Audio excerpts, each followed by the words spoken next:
सुना हूं नाथ तुम सहज सुजाना, आप तो सहज में सरल हैं प्रभु, और मेरा भाई लक्ष्मण ये सहज में टेढ़ा है। सहज टेढ़ अनुहरई न तू, आप सहज में सरल हैं, ये सहज में टेढ़ा है। बड़ा कष्ट दिया है इसने, लक्ष्मण ने आपको बहुत कष्ट दिया। आपसे निवेदन है आप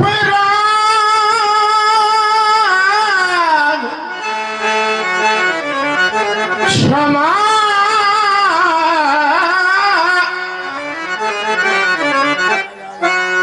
करिए मुनिवर,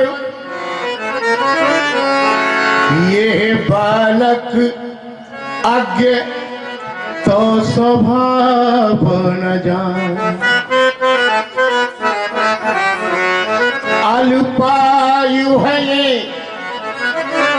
न किशोर अभी, तो व्यापक ब्रह्म प्रभाव न जान। भगवान हरे कृष्ण विवाद व्रता करता, अनुशासन का दृढ़ भाव न माने, निज वंश सितार बजाता प्रभु, पर तार उतार चढ़ाव न जाए। निज वंश सितार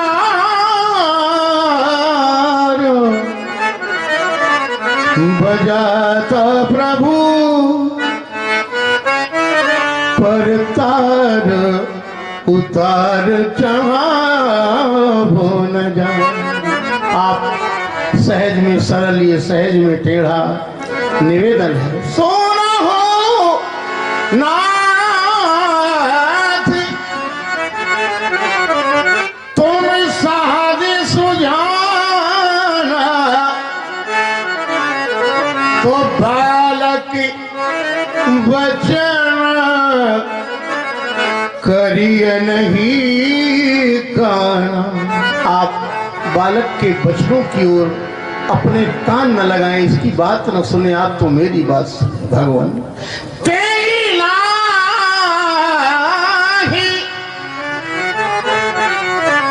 कछु काज बिगाड़ा, अपराधी मैं नाथ तुम्हारा, कृपा कोप बध बधवे गोसाई, मोह पर करिए दास की नाई। भगवान कहिए कहिए जेहि विधि ऋषि जाई,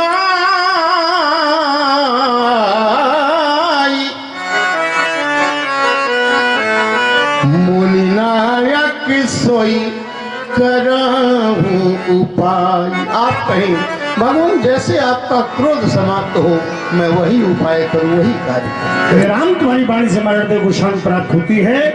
मैं क्रोध का शमन कैसे करूं, अपने अनुज को देखो कैसे है, देखो यदि लक्ष्मण की ग्रीवा पर मैंने कुठार का प्रहार नहीं किया, तुम्हारा क्रोध में व्यर्थ हो जाएगा भी विनाश। भगवान क्षमा क्षमा, ये कार्य बड़ा सरल है आपके लिए, बड़ा सहज है ये कार्य। आपने कहा लक्ष्मण की ग्रीवा पर जब तक मैंने कुठार का प्रहार न किया तो मेरी आत्मा को शांति नहीं मिली। प्रभु कब तक कुठार चलाते हैं? एक लंबी यात्रा की है आपने, कुठार बहुत चलाया है आपने, न जाने कितनी बहनों के भाई समाप्त कर दिए, न जाने कितने पिताओं की गोद आपने सूनी कर दी, कोई पिता कहने वाला नहीं रहा। न जाने कितनी माताएं पुत्रहीन हो गई, संतानहीन हो गई। भगवान, जब कोई नहीं मिला तो आपने लक्ष्मण को अपना लक्ष्य बनाया। भगवान, क्रोध का जीवन तो आपने बहुत जी लिया है, लेकिन मेरे निवेदन पर आप प्रेम का जीवन जी करके दीजिए। और प्रेम सामान्य नहीं, प्रेम इतना करो कि मंदिर डोल जाए, प्रेम इतना करो कि मंदिर डोल जाए, तुम न बोलो और प्रतिमा बोल जाए। ये परिभाषा होनी चाहिए प्रेम। भगवान, इस संसार में किसी को रहना नहीं है, सब जाने वाले, ये मृत्यु लोक है। डेरे हम सब के ऊपर जाएंगे, कोई नहीं रहेगा। महके गुलशन भी मित्रों उजड़ जाएंगे। बस प्रेम से रहना है तो रह लो मिलकर, वरना एक दिन हम सब बिछुड़ जाएंगे। कौन कहाँ जाएगा किसी को मालूम नहीं। भगवान, हम दोनों भाई चले थे, मेरी माँ ने कहा था राम कहाँ जा रहे हो? मैंने कहा अम्बा कौशल्या महामुनि विश्वामित्र का यज्ञ संपूर्ण करने के लिए जा रहा, रक्षा करने के लिए जा रहा, जल्दी आ जाना बेटा राम। और यहाँ लक्ष्मण भी लिए जा रहे हो? हाँ राम, लक्ष्मण को जैसे लिए जा रहे, आने पर पहले लक्ष्मण का मुंह दिखाना, बाद में अपना मुंह दिखाना। आज आप कह रहे मैं लक्ष्मण का वध कर दूंगा, भगवान कैसे रह पाएंगे? जननी ने चलते समय कहा, लक्ष्मण का हाथ मुझे देकर मेरे राम सौंपती मैं लखन तुम्हें, जाना कानन में संग ले। संसार में भाग्यवान है वे लोग जिन्हें ईश्वर ने भाई दिए हैं, बेटे दिए हैं। बड़े वो पिता बड़े भाग्यवान हैं जिन्हें भगवान ने भाई दिए हैं, बेटे दिए हैं। और उनसे भी ज्यादा भाग्यशाली वो भाई हैं जिनके भाइयों भाइयों में प्रेम रहता है। लेकिन अभागी है वो लोग जहां भाइयों में प्यार नहीं, तकरार बनी रहती है। कैसे रहते होंगे एक घर में? मेरी समझ से वो घर नहीं जहां भाइयों भाइयों में प्रेम नहीं। भगवान, माँ की गोदी का नौनिहाल, प्यारे पितु का प्रिय वत्सलाल, मेरे प्राणों का प्राणधर, नैनों की पुतली प्रणत जननी चिर चलने वाले। अभी अभी मैंने विश्व विजय अभियान समाप्त कर लिया है। हाँ, विश्व विजय तो हो चुकी, विश्व विजय हो चुकी। शब्द थोड़ा मेरा छोटा पड़ रहा था, चलो मैं शब्द को बदले दे रहा हूं। ब्रह्मांड विजय, विश्व विजयी आप है। ब्रह्मांड विजय उत्कट आशा से जननी चिर चलने वाले, सिद्ध सरदारों से देवों का झूम झूम बजे तलने वाले। आओ आओ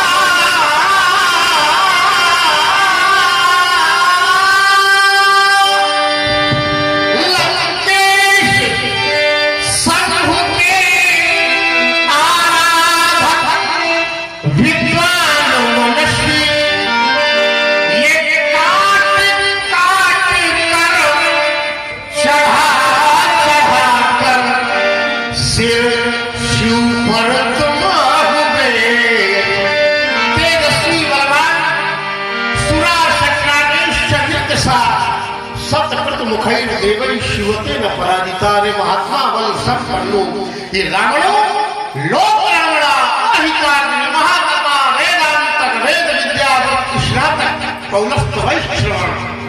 आप आए, हम हर्षित हुए, हम धन्य हुए। मैं आपकी इस उदारता के प्रति कृतज्ञता। नमस्कार, आप हैं प्रख्यात श्री राम एवं जनक अभिनेता पंडित नरेश चंद्र शुक्ल। जनपद कानपुर देहात के ग्राम मैथा निवासी पंडित नरेश चंद्र शुक्ल ने 10 जून 1976 को ग्राम कुरसौली से श्री राम का अभिनय प्रारंभ किया था। तब आपकी आयु लगभग 18 वर्ष थी और आप इंटरमीडिएट के विद्यार्थी थे। नरेश जी ने तत्कालीन चर्चित राम अभिनेता कुरसौली निवासी यश शेष पंडित राजकुमार द्विवेदी से श्री राम का अभिनय सीखा था। पंडित नरेश चंद्र शुक्ल के परिवार का संगीत एवं अध्यात्म से जुड़ाव बहुत प्राचीन है। इनके बाबा स्मृत शेष पंडित राजनारायण शुक्ल, पिताजी स्मृत शेष पंडित लालाराम शुक्ल, बड़े भाई स्मृत शेष पंडित महेश शुक्ल एवं पंडित संतोष कुमार शुक्ल श्रीमद् भागवत वक्ता तथा संगीत के विशेष जानकार थे। इस तरह विरासत में मिले संगीत के गुण ने ही नरेश जी के लिए श्री राम अभिनय का मार्ग प्रशस्त किया। अभिनय के साथ साथ आप अपनी पढ़ाई भी करते रहे। सन 1982 में हिंदी विषय से एमए की उपाधि प्राप्त करने के बाद शुक्ल जी जालौन चले गए और अगले 20 वर्षों तक वहीं रहकर अपनी अभिनय यात्रा को गति दी तथा सातों कांड की रामलीला के ख्याति लब्ध राम अभिनेता के रूप में प्रतिष्ठित हुए। इस हेतु नरेश जी ने न केवल श्री राम के जीवन चरित्र का आद्योपांत अध्ययन, चिंतन और मनन किया, अपितु विभिन्न संगीताचार्यों की सानिध्यता प्राप्त करके संगीत पर भी विशेष महारत हासिल की। हिंदी साहित्य का विशेष ज्ञान होने के कारण नरेश जी के संवादों में जहाँ परिष्कृत गद्यांश सुनने को मिलता है, वहीं संगीत पर विशेष पकड़ होने के कारण समयानुकूल राग रागनियों से ओतप्रोत गायन समा बांध देता है। अध्ययनशील पंडित नरेश चंद्र शुक्ल ने नाट्य शास्त्र की बारीकियों को समझकर अभिनय के चारों अंगों आहार, आंगिक, सात्विक और वाचिक को पूर्णतः आत्मसात किया है, जिसका दर्शन मंच पर उनकी प्रत्येक प्रस्तुति में सदैव होता है। रूप सज्जा, चलने का ढंग, खड़े होने का ढंग, बैठने का ढंग, बोलने का ढंग आदि सब कुछ ऐसा कि मानो ऐसे ही रहे होंगे त्रेता के श्री राम। इस तरह वर्ष 1976 से प्रारंभ हुई पंडित नरेश चंद्र शुक्ल के श्री राम अभिनय की यात्रा सन 2007 तक निर्बाध रूप से चलती रही। तदुपरांत सन 2009 में आपने महाराज जनक का अभिनय प्रारंभ कर दिया। साथ ही श्री राम कथा एवं श्रीमद् भागवत वक्ता के रूप में भी स्वयं को प्रतिष्ठित कर लिया। प्रस्तुत है पंडित नरेश चंद्र शुक्ल से उनकी अभिनय यात्रा तथा रामलीला के विभिन्न संदर्भों पर 25 जुलाई 2021 को ही विस्तृत बातचीत। नरेश चंद्र मूल निवासी मैथा के ही हैं आप। अच्छा, ये रामलीला में आपने कैसे और कैसे शुरुआत हुई, कब से शुरुआत हुई आपकी? रामलीला हमने 10 जून सन 1976 से शुरुआत की श्री राम के अभिनय से? जी, उसी वो पहला कार्यक्रम था हमारा। कहाँ पे हुआ था? कुरसौली में हुआ था, मंधना के पास। अच्छा, उसके पहले सिखा किससे था? वहीं के हमारे गुरु जी थे पंडित राजकुमार जी द्विवेदी। अच्छा, कुरसौली में? जी।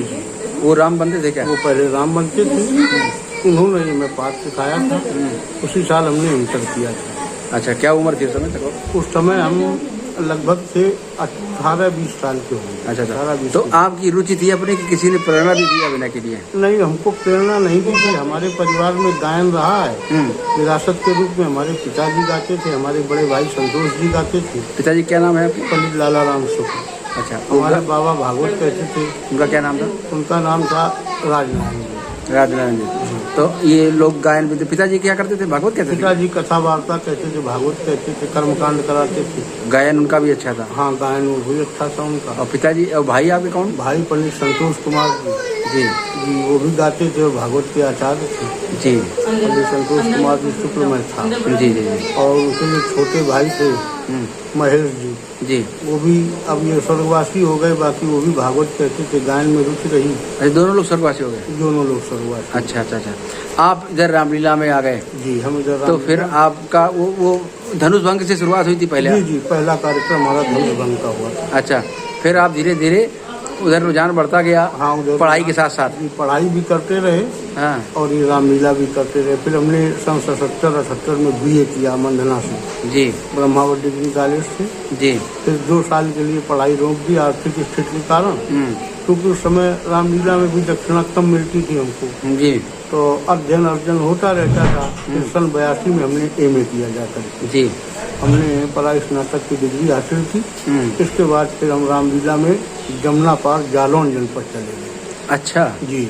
और वहाँ 20 साल रहे उरई में। उरई में? जी। वहीं से कार्यक्रम करते थे? फिर वहाँ से हम उसी क्षेत्र के करते थे, जालौन, झांसी, और इधर मध्य प्रदेश में दतिया, ग्वालियर, कोरसा, मुरैना, भिंड। फिर उस रामलीला के पूरे संपूर्ण रामलीला के कलाकार? संपूर्ण रामलीला हम करने लगे 7 कांड की। अच्छा अच्छा, वहीं जाके? जी। ये संपूर्ण किससे सीखा था? संपूर्ण रामलीला हमने पहले आरती मंडल हमारे यहाँ चला करते थे, अब तो विलुप्त हो गए हैं वो। तो उन आरती मंडलों में हमको हमारे गांव के ही पंडित सूरज प्रसाद जी त्रिपाठी ये बरसात के दिनों में 4 महीने के लिए हमको उन्नाव जिला ले गए। वहाँ मौला है, बांकीपुर है, कुलाहा है, आशीवन है, अचलगंज है, मियाँगंज है। इन गाँव में आरती मंडल लगा के, और एक रोडवेज वर्कशॉप में आरती मंडल लगता था। तो वहाँ 3-4 महीने की यात्रा में पूरा सिखा दिया हमने बनकान तैयार कर। तो सूरज प्रसाद जी का योगदान रहा क्या आपके आप मतलब पाठ को करने में? सूरज प्रसाद जी का योगदान रहा, पंडित उमा नारायण पांडे का योगदान रहा। अच्छा अच्छा। और जालौन के पंडित पूरन चंद्र मिश्र का योगदान रहा। इन लोगों ने आपके उसमें सहयोग किया? इन लोगों ने हमें परफेक्ट किया। जी जी। लेकिन आपका यश तो आपके गुरुओं से बहुत आगे रहा, इसका श्रेय किसे देंगे? अब ये तो हम मतलब ऐसा लगा कि एक छत्रराज रहा काफी आपका। हाँ, ये बिल्कुल सत्य है। अच्छा, आप अगर खाली है तो फिर वो दूसरा कलाकार वहाँ जाएगा? नहीं जाएगा। लोग डेट बदल देते थे हमारे कारण। जी। कि अगर नरेश जी खाली नहीं है तो हम डेट बदल देंगे, जिस डेट में खाली होंगे उसमें करेंगे। कौन सी विशेषता का आकलन होता था? अपने मुँह से बताना नहीं चाहिए, लेकिन हम जानना चाहते हैं कौन सी विशेषता आपकी आंकी जाती थी जिसके कारण ये ऐसा होता था? दरअसल हम जब राम बन करके रंगमंच पर पहुँचे थे जी, तो हम ये फील करते थे कि हम लॉर्ड राम ही हैं। जी। और यही एक भावना हमसे पाठ करा देती थी, अभिनय हो जाता। जी जी जी। हमने कभी ये नहीं सोचा कि हम नरेश हैं। जी जी। जिस समय अभिनय करते थे, मुकुट धारण किया, तो फिर हम अपने को राम ही मानते। जी। और राम की जो ऑटोबायोग्राफी है वो मैंने आद्योपांत पढ़ी है।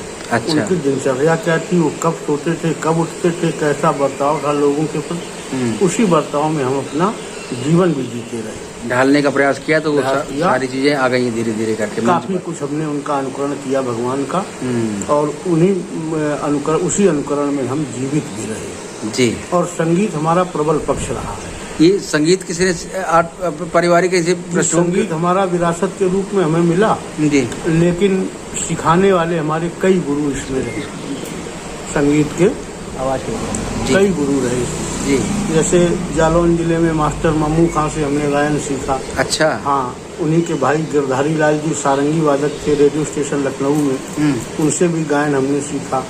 एक गोपाल मास्टर थे इटोरे के, उनसे मैंने गायन सीखा। एक राधे महाराज थे उगर गांव के संगीत प्रेमी, उनसे सीखा। रघुवीर महाराज अखदेवा के थे, उनसे सीखा। और एक अवध मास्टर साहब थे दबोह जिला भिंड के, उनसे गायन हमने सीखा। झांसी के कुछ जो इनको आप यूँ कह लीजिए कलावंत लोग, जिसे ग्राम्य भाषा में भाण कहते हैं, उन भाणों से भी मैंने गायन सीखा है। इसमें गुलाम जाफर साहब का नाम आता है, वफाती खां के लड़के ढोलक वादक गुलाम जाफर साहब, और उनके लड़के से बज्जो मास्टर से, रफीक मास्टर से, इन लोगों से मैंने गायन सीखा। मतलब ये यश के मूल में ये त्याग था आपका? जी जी। ये नहीं केवल पाठ कहीं से लिखा लिया बस शुरू हो गया बस अपने पाठ तो हमने पंडित राजकुमार जी को ही हम गुरु मानते रहे। जी जी। उन्होंने लिखा के हमको उन्होंने दिया। लेकिन इसके बाद आपने परिश्रम ये अतिरिक्त किया, जो ये परिश्रम किया, और वो आपके यश का मूल कारण बना। जी जी। और हमारी एजुकेशन। जी। क्योंकि पहले जब हम राम का अभिनय करते थे तो इतना पढ़ा लिखा कोई कलाकार होता नहीं था। हाई स्कूल 8वां हाई स्कूल इंटर अधिकतम, पढ़ाई स्नातक कोटि का छात्र कोई इसमें इस क्षेत्र में नहीं था। अच्छा जी। अब आजकल वर्तमान में सब पढ़े लिखे हैं। तो उस पढ़ाई का लाभ क्या मिला अभिनय में? उस पढ़ाई का लाभ, अभिनय की कैटेगरी को आपने समझा? अभिनय की कैटेगरी को समझा, और रंगमंच पर जब हम बोलते थे तो शुद्ध हिंदी का प्रयोग करते थे, तो विद्वानों की समझ में आता था। जो रामलीला नहीं देखने आते थे वो भी बधाई देने दिन में हमको, जहाँ हम ठहरते थे वहाँ आ जाते थे, भाई राम जी आपकी हिंदी बहुत अच्छी है।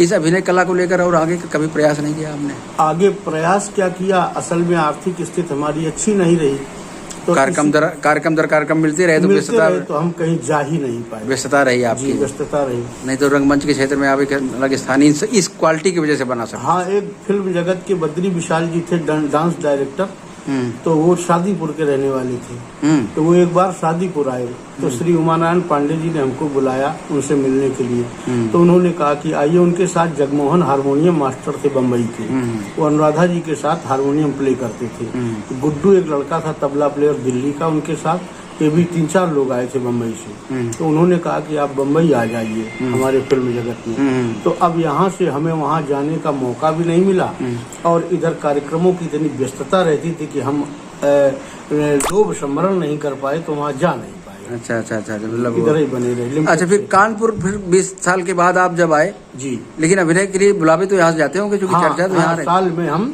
4 अच्छे 10-5 प्रोग्राम इधर कानपुर जिले के करते थे।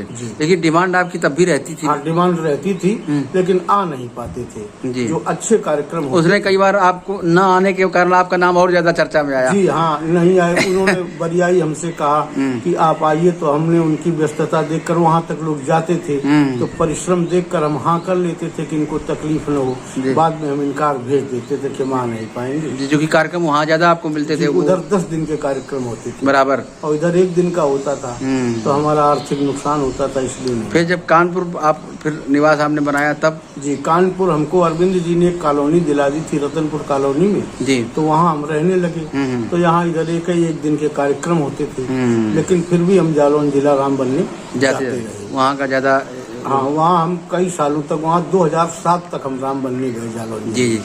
7 के बाद फिर हमने इसको समाप्त कर दिया। रामलीला से ही मतलब राम का अभिनय बंद कर दिया? अभिनय बंद कर दिया। 2009 से हम जनक का अभिनय कर दिया। अच्छा।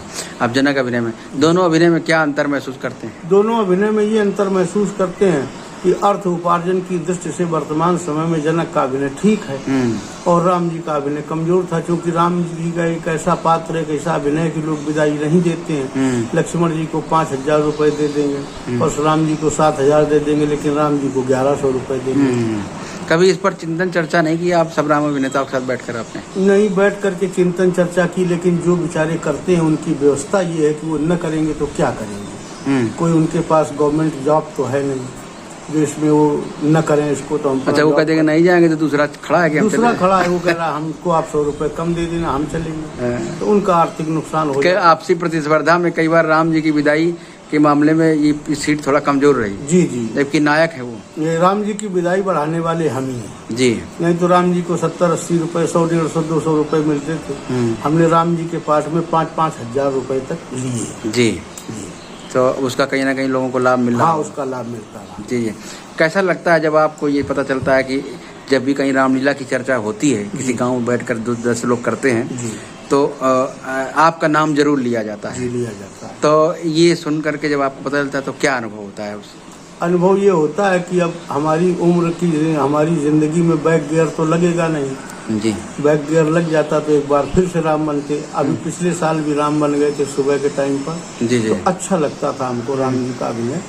अब ये है कि उम्र के साथ साथ उम्र के पड़ाव पर हैं, तो अब राम जी का अभिनय अच्छा भी नहीं लगता है। सेवा निवृत्त होने से इस्तीफा देना ज्यादा। ये जो समय रामलीला को दिया जी, इसको क्या लगता है, ये समय आपका व्यर्थ गया या कुछ इससे हासिल हुआ आपको? नहीं, इससे हमको हमारा समय व्यर्थ तो नहीं गया। इससे लोक चर्चा में हम रहे और लोगों से हमारा व्यवहार अच्छा बना, और उसी रामलीला की वजह से ही हमें आज भागवत, श्रीमद् भागवत कह रहे हैं, तो उसका हमें लाभ इस समय मिल रहा है जी। वो जो पढ़ाई आपने में तक की, उसका लाभ कहाँ मिला? उसका लाभ, पढ़ाई का लाभ हमें रंगमंच से मिला है, और इसलिए रंगमंच से मिला कि अभिनेता को पढ़ा लिखा होना चाहिए, क्योंकि रामलीलाओं में जो श्रोता आते हैं कोई ज़रूरी नहीं कि सब बिना ही पढ़े लिखे, उसमें काबिल लोग भी बैठते हैं, कुछ लोग नहीं आते हैं तो अपना घर से सुनते हैं। इधर कुछ शिष्य भी तैयार किए आपने? जी। कितने शिष्य तैयार किए आपने अपने राम के अभिनय के? शिष्य तो हमने एक भी नहीं तैयार किया, लेकिन जो लोग अच्छा राम का अभिनय करते हैं वो हमारा इनाम ले देते हैं कि मैं नरेश जी का शिष्य। जी। अब व्यक्तिगत रूप से सीखने कोई नहीं आया, लेकिन अनुकरण सभी आपका बस करते हैं। अनुकरण अच्छा अच्छा। तो अपने बच्चे को कभी आप रामलीला में उतारना चाहेंगे? नहीं, कभी नहीं उतारना चाहेंगे। अच्छा जी। ऐसा क्यों, क्या कमियां लगती हैं? इसलिए कि अब वो रामलीलाएं नहीं रही जो पहले होती थी। 3 दशक पहले जो रामलीला होती थी वो रामलीलाएं अब नहीं है जी। अब रामलीला का परिवेश बड़ा गंदा हो गया है। भगवान की लीला, हमें नहीं ऐसा कहना चाहिए, लेकिन रामलीला में अब अच्छे पात्र भी नहीं रहे। अब उपार्जन का हेतु बन गई है रामलीला। पहले उपार्जन नहीं, पहले लोग श्रद्धा भाव से रामलीला करते थे, कराते भी थे और बड़ा पात्रों के प्रति बड़ी श्रद्धा रहती थी। अब श्रद्धा नहीं रहती, अब अर्थ का क्षेत्र, अर्थ का युग है और अर्थ के पीछे लोग रामलीला करते हैं और बच्चे को रामलीला नहीं कराएंगे। अच्छा अच्छा अच्छा। क्या संदेश देंगे जो अब नए पात्र आ रहे हैं उनके लिए एक वरिष्ठ कलाकार होने के नाते? तो पात्रों के लिए संदेश हमारा ये है कि हमारे जो रामलीला का वेश है, जो आधार है रामचरितमानस, तो रामचरितमानस में जो लिखा है हमारा ये धर्म बनता है, नैतिक कर्तव्य बनता है कि हम रामलीला का वेश लेकर के ही, रामचरितमानस का वेश लेकर के ही हम अपने अभिनय को अभिनीत करें और उसे जीवन करें। एक किताब हमने बहुत पहले पढ़ी थी जी, कानपुर का धनुष यज्ञ जी। तो उसमें था कि कानपुर की रामलीला विशुद्ध राग रागनियों पर आधारित है। जी जी। पर आज के परिवेश में उसका अभाव दिखाई पड़ रहा है। जी, आज के परिवेश में वो गायक लोग, गंधर्व लोग रहे नहीं। पहले अच्छे गाने वाले थे और जो अच्छे गाने वाले थे तो कुछ दिन तो रामलीला में रहे, जैसे श्री विनोद जी धुरपद के आचार्य। इसके बाद रामलीला से वो पलायन कर गए। अब इस समय वर्तमान में 2 लड़के हैं, अच्छा गाते हैं, विनय जी और विनीत जी। तो ये लड़के जो हैं रामलीला में कम जाते हैं, इनके और संगीत के कार्यक्रम हुआ करते उधर ये भी मतलब एक तरह से बिजी रहते हैं। विलीन। तो अब इसमें रामलीला में बस ये है कि विशुद्ध गायन नहीं है। अब तो फिल्मी पलटों का, हाँ, फिल्मी कितना ठीक मानते हैं आप इसको? फिल्म पैरोडीज गाते, ये कतई अच्छा नहीं है। क्योंकि यदि किसी फिल्म के गाने का हमने उसका अनुकरण किया, उस पर कोई गीत बना करके बोला, तो पब्लिक के जहन में वो फिल्मी गीत ही गूंजता रहता है। हाँ। तो जो हमारी ओरिजिनल पंक्तियां हैं उनका प्रभाव नहीं पड़ पाता है। वही संगीत, वही संगीत है। तो हम चाहे जितने अच्छे शब्द उसमें प्रयोग करें, अगर तर्ज उसकी भौड़ी है, जैसे किसी फिल्म, किसी कलाकार ने गाया कोई पत्थर से ना मारे मेरे दीवाने को, इस तर्ज पर चाहे जितने अच्छे शब्द लिखे जाएं, लेकिन जनता के दिलो दिमाग में यही पंक्तियां गूंजती रहेंगी, कोई पत्थर से ना मारे मेरे। तो आप बचते रहे इससे कभी? नहीं, हमने फिल्मी गानों का प्रयोग किया है। फिल्म में प्राय गीत अच्छे ही, खराब ही नहीं आते हैं, अच्छे भी गीत थे। तो जो अच्छी चुनिंदा तर्जें थी मैं उनको लेता था और फिल्म के जो डायरेक्टर हुआ करते थे तो मैं उसमें देखता था कि ये गीत किस समय का है। जैसे संदेश भेजना है या फिल्म के लोगों ने, फिल्म के डायरेक्टर ने, मैं भी संदेश भेजने में रामलीला में उन्हीं तर्जों का प्रयोग करता था ताकि वो उससे मैच करती रहे। वो तर्ज उसी से संबंधित है। जैसे पहाड़ की रामलीला कोई हो रही है, राम जी पहाड़ी क्षेत्र में है, कहीं 14 वर्षों की वन यात्रा में, तो राग पहाड़ी का गायन उसमें हुआ है, तो मैंने उस पहाड़ी राग को प्रयोग किया है। क्योंकि उस क्षेत्र का हम वर्णन कर रहे हैं तो उसी राग में होना चाहिए। शिव जी की महिमा का वर्णन कर रहे हैं तो राग शिवरंजनी में होना चाहिए।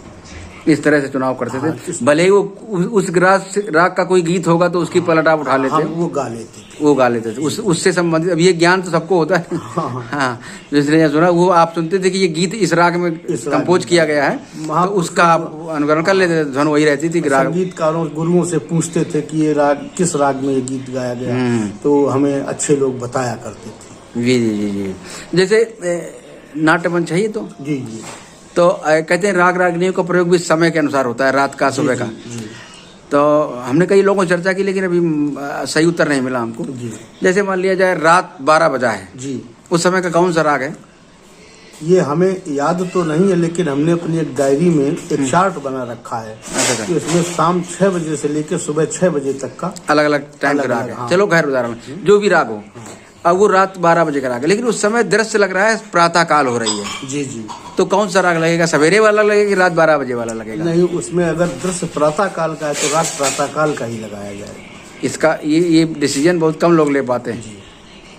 अगर दृश्य हमें प्रातः काल का दिखाई देना है और समय दूसरा है तो हमें दृश्य के अनुसार ही राग का चयन करना चाहिए। लेकिन कई बार लोग अपने टाइम के अनुसार कर लेते हैं। वो गलत कर देते हैं। हाँ, है ना। मेन तो अभिनय है ना। भैरव राग है, ये सुबह का राग है। हाँ। लेकिन अगर रात में रामलीला हो रही है, लक्ष्मण जी की शक्ति लगी है और राम जी अर्धरात्र गई कपि नहीं आयो, आधी रात के बाद का समय हो गया है, अब उसके बाद राम जी को गीत गाना है तो उन्हें भैरव में ही गाना पड़ेगा, भले ही शाम का समय हो।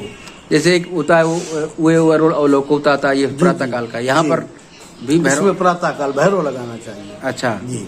तो वहाँ पर लोग प्राय दूसरे उसमें दूसरा राग लगा देते हैं जो समय का होता है उसके अनुसार। ये भी एक चयन की प्रक्रिया जो कहीं ना कहीं प्रशिक्षण के अभाव में रहे। भाई उसमें हम नाट्य मंच पर है ना, तो जिस नाट्य को, जिस अभिनय को अभिनीत कर रहे हैं उस समय कालखंड का ध्यान रखना। अगर हम केवल गायन कर रहे हो तब हम उसका ध्यान रखें, भाई ये समय, इस समय का गायन केवल हो रहा। तो ये जैसा प्रशिक्षण आपको तमाम जगह से मिला, ऐसे प्रशिक्षण की जरूरत है क्या रामलीला? अति आवश्यक है। कैसे ये संभव है? अब ये संभव तो ऐसे है कि एक तो लड़के जो बच्चे अभिनेता हैं और गायन का विशेष अभिनय राम जी का ही होता है, तो राम जी और लक्ष्मण जी भी गा लेते थोड़ा बहुत, तो इन लोगों को ऐसा प्रशिक्षण लेना चाहिए। तो अब ये लोग लेना इसलिए नहीं चाहते हैं कि इनका अहम इनको ऐसा करने नहीं देता है, इतना दम्भ भरा इनके अंदर, प्रगल्भ इतना। लेकिन वो आपके आगे सोच भी तो नहीं पाते बस। हाँ, बस ये है कि वो लिमिटेड रह जाते। नहीं, वो आपके आगे नहीं सोच पाते कि मतलब वो लगता है बस हम वो बन गए बस। हाँ, उसके आगे नहीं सोच पाते हैं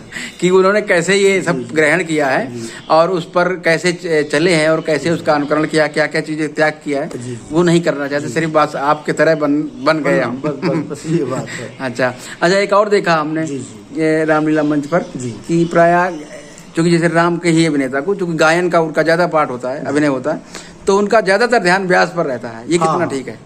व्यास पर ध्यान रखना नहीं चाहिए, क्योंकि रंगमंच के कलाकार हो तुम, व्यास से उसका कोई लेना देना नहीं। तुमको तो अपना स्वतंत्र रूप से अभिनय अभिनीत करना चाहिए। जिससे आप कह रहे हो उसकी तरफ होना चाहिए। उसकी तरफ होना चाहिए। खड़े होने का ढंग, चलने का होने का ढंग, निकलने का ढंग। जैसे केवट और राम का संवाद होने जा रहा है, तो पहले केवट की एंट्री हुई तो केवट भी बाएं पक्ष से निकला, और अब राम जी को निकलना तो राम जी को दाहिने पक्ष से निकलना चाहिए, बाएं पक्ष से। मतलब उसी घर से आ रहे हैं, उसी घर से आ रहे हैं। वो अपने घर से आ रहा है, आप इधर से आ रहे हैं, ये देखना। और कलाकार में एक विशेषता होनी चाहिए अभिनेता में कि उस कम से कम पीठ दिखे पब्लिक को, उसकी पीठ कम से कम दिखे, चेहरा ज्यादा दिखे जी। बहुत से लोग ऐसे होते हैं कि पब्लिक की तरफ पीठ करके खड़े हो जाते हैं, तो ये दोष है अभिनय का। जी, ये नहीं होना चाहिए। ये गायन तो इन लोगों से सीखा, ये चीजें किससे सीखी? अपने आप, फिर आपने अध्ययन के दम पर सीखी? नहीं, हम फॉरेन राइटर्स को पढ़ते रहे। जैसे ऋषि राम अभिनेता थे गेनादी पेशनिकोव। हाँ, गेनादी पेशनिकोव को मैंने पढ़ा, तो वो भी राम का अभिनय करते थे, तो उनको मैंने पढ़ा, उनकी ऑटोबायोग्राफी पढ़ी, तो उसमें हमें तमाम चीजें सीखने को मिली। और हम सुमन जी, सुदर्शन जी चक्र की पुस्तकें पढ़ते थे, तो उसमें भी तमाम हमें डायरेक्शन पढ़ने को मिलते थे। रामलीला से संबंधित जो भी सामग्री होती थी मैं उसको पढ़ता, अभिनय संबंधित जो भी है पढ़ते, उसी से सीखते थे आप। और राम जी का तो चरित्र ही ऐसा है कि राम जी का चरित्र ही अगर आप आद्योपांत पढ़ लेंगे तो फिर आपको कहीं से सीखने की जरूरत नहीं, वो चरित्र खुद बता देगा कि आपको क्या करना। ये जो आज की रामलीला का परिवेश है, ये कहाँ ले जा रहा है हमारे? ये आज की रामलीला कहाँ जा रहा है? परिवेश है अच्छा नहीं है। अब रामलीलाएं विलुप्त हो जाएंगी, लोग मनोरंजन की दृष्टि से रामलीला कराएंगे। पहले रामलीला श्रद्धा की दृष्टि से लोग देखते थे, बड़े आदर से, बड़े श्रद्धा के भाव। राम जी आ गए भाई, बीड़ी नहीं पियो, राम जी आ गए हैं, बैठो अब जगो, सो नहीं, राम जी बैठे हैं मंच पर। हमने तो वो रामलीलाएं की हैं कि वो गजब बाबा कहते थे गुदरौली मंदिर के, हमसे जब मैं छोटा था 21 साल का, तो बोले महाराज जी सो न जाना, नहीं तो हम रामलीला बंद कर देंगे। जब राम जी को नींद आ गई, अब रामलीला किस बात। ऐसे कई कार्यक्रम बंद हो जाते थे, राम जी कार्यक्रम बंद हो जाए, राम जी को नींद आ गई, बोले रामलीला बंद, अब कल होगी रामलीला जब राम जी जगे। ये भाव था जी, ये भाव था। तो भावना प्रधान थी, अब कलात्मक हो गई है रामलीला और मनोरंजन का भाव, मनोरंजन का। पहले लोग ये इन सब चीजों के लिए क्या दोषी है, कहाँ दोष है इसमें, किसको दोष देना चाहिए? एक व्यक्ति को समाज को या परिवेश जो परिवर्तित नहीं, हो? दोस्त तो इसमें किसी का नहीं है। जो अच्छे पात्र थे वो धीरे धीरे इससे गायब होते गए। कुछ लोग खत्म हो गए, समाप्त हो गए, उनकी जीवन लीला समाप्त हो गई। कुछ लोग आयु, कुछ लोग इसको अपना छोड़ गए, दूसरे जॉब में लग गए।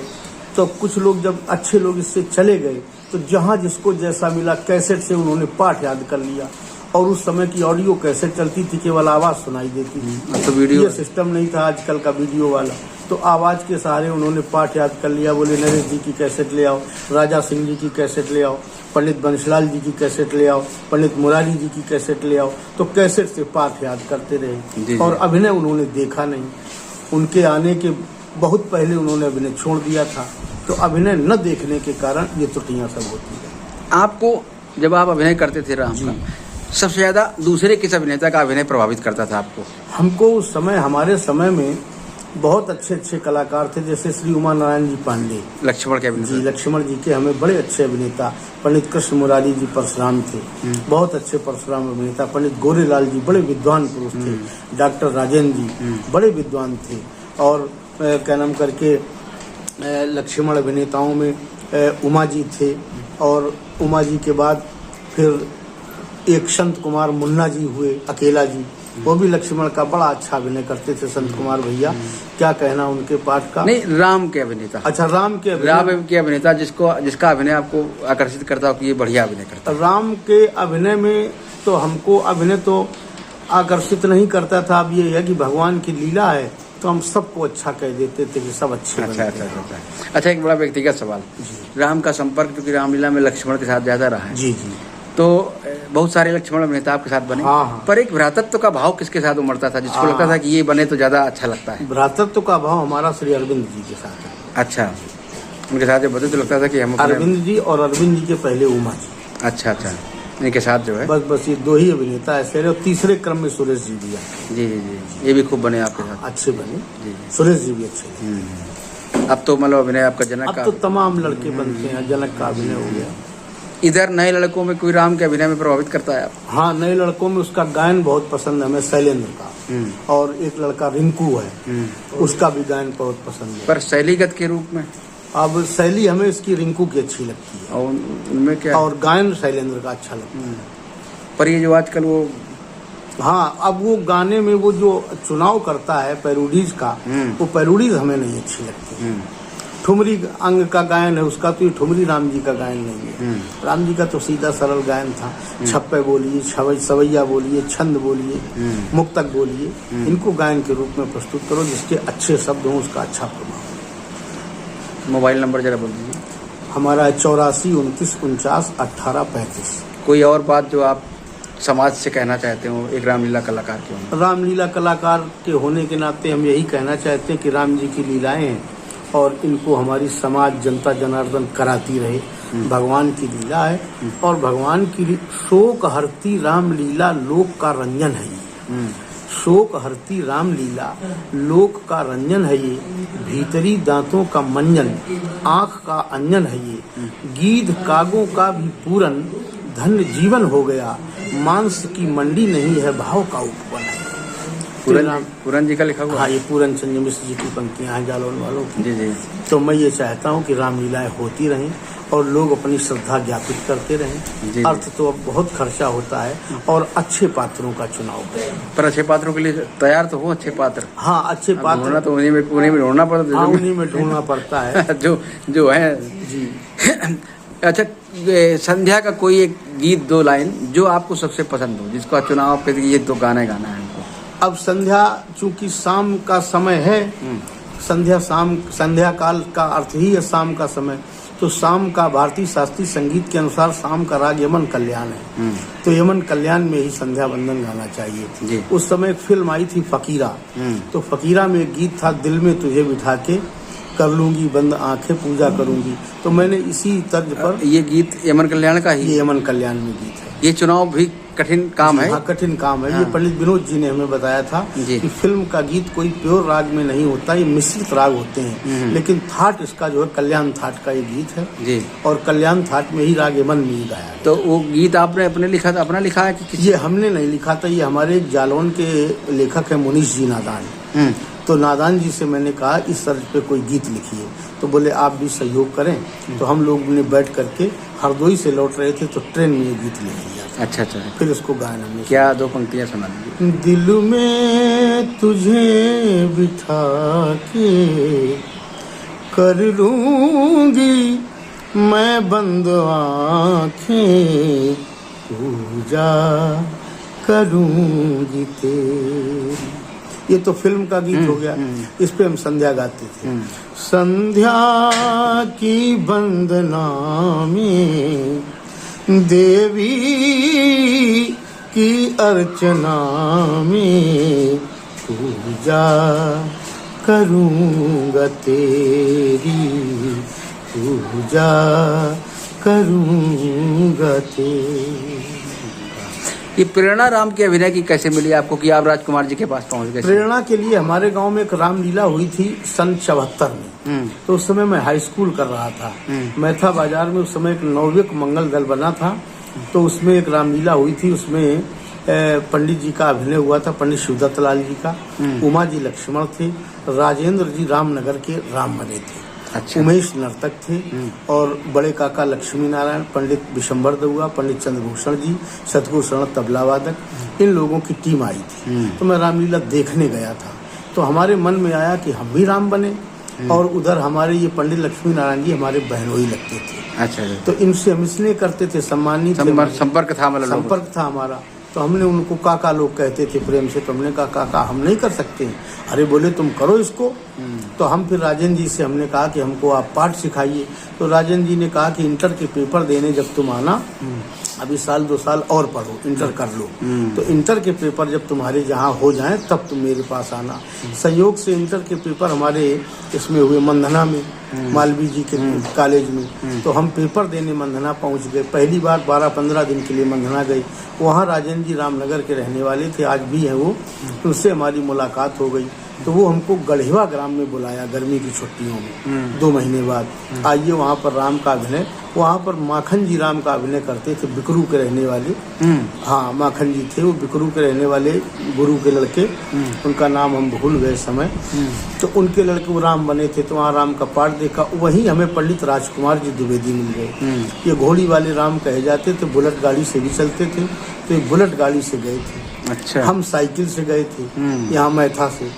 तो ये बोले कि क्या कहाँ रहते हो? अच्छा, गाते वो भी थे और उनका बड़ा वर्चस्व था क्योंकि वो कुछ नेतागिरी भी करते थे, राम का अभिनय भी करते थे। तो अभी नहीं, खत्म हो गए। कुरसौली के थे? कुरसौली के थे। तो उन्होंने कहा कहाँ रहते हो, गाना सुनाओ। तो हमने व्यास मंच पर बैठ करके गीत गाया था। जब वो गीत गाया तो रामलीला में ही गाया? हाँ, रामलीला में लोगों ने कहा गाओ इसमें। तो हमें याद है छुन्ना भैया व्यास गद्दी कर रहे थे कानपुर वाले और सतगुरु शरण जी तबले में थे। तो हमने ये गीत गाया, वहाँ पर एक गीत गाया। तो वहाँ राजकुमार जी ने कहा तुम कहाँ रहते हो, हमारा परिचय पूछा। हमने कहा हम राम का पाठ सीखने के लिए राजेंद्र जी के पास आए थे। अरे बोले ये क्या सिखाएंगे, तुम मेरे साथ चलो। वहीं से हमें वो अच्छा, है अपने यहाँ। मतलब उनका बड़ा वर्चस्व था कि रामलीला में जाके आपका अभिनय उन्होंने मतलब गीत सुना। स्पेशली आपका सुना दिया। तो ये अपने आप में प्रभावशाली होने की प्रभावित हुए। फिर वो घर ले आए हमको कुरसौली।